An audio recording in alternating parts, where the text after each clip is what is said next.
bw'omulaba ng'ayimba bw'asala endongo oyinza okulowooza nti buli kimu kiri bulungi. Wabula Paulo Kaliikanga Namagoye y'omu ku bantu b'ekikula kino abeekokkola okusosolebwa ekintu ekityobola eddembe lyabwe ery'obuntu.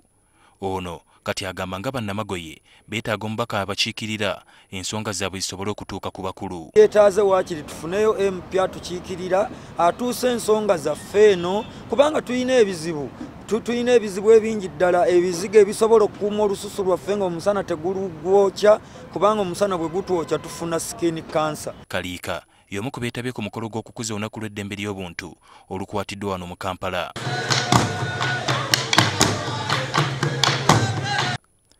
Ssaabalamuzi w'eggwanga Bart Katureebe wano wasinzidde n'ategeeza ng'ebikolwa eby'okutyobola eddembe ly'obuntu ng'okutulugunya bwe byeyongedde mu ggwanga nga bisaanye okukomwako.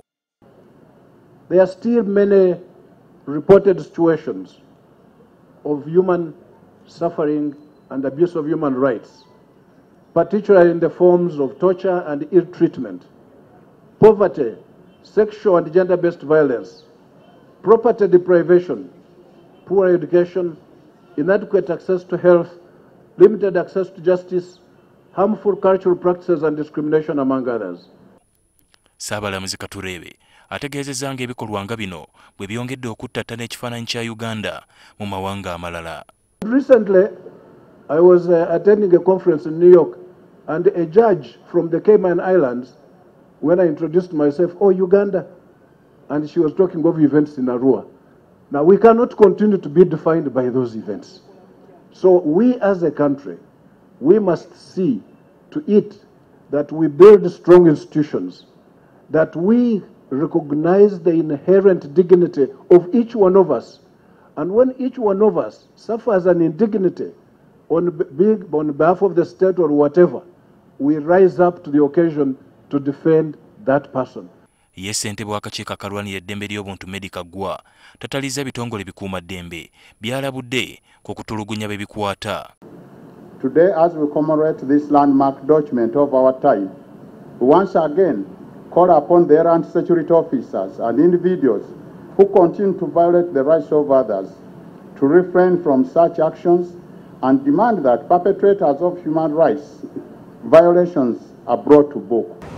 Obugenda bugwamu wano nawali tubulaba era ne tubukolako ekituwa ebbeetu nti bannayuganda bajja kwongera okuba nti bakitegeera. So twalire wamu eddembe ly'obuntu buli omu alyetaaga, eddembe ly'abaana, ery'abakyala, ery'abantu abaliko obulemu, ebyo byonna tebitunuulira poliisi yokka naye buli omu abeko kyakola era Chief Justice yatugambye. Ssentebe w'akakiiko ka Paalamenti akalwanira eddembe ly'obuntu Jova Amateeka neetabadde na bigambo biwoomu eri ebikolwa by'okulinnyirira eddembe ly'obuntu. As Parliament, we are also concerned about the increasing levels of criminality in the country, coupled with acts of torture and ill treatment, as well as the high levels of poverty and unemployment. We call for the full enforcement of the Prevention and Prohibition of Torture Act. Olwaleero bwe giweze emyaka 7 bukyanga etteeka erirera eddembe ly'obuntu libagibwa era ne lisibwa mu nkola mawanga ag'enjawulo agali mu kibiina ky'amawanga amagatte. Ali Mivule, NTV Akawungeezi.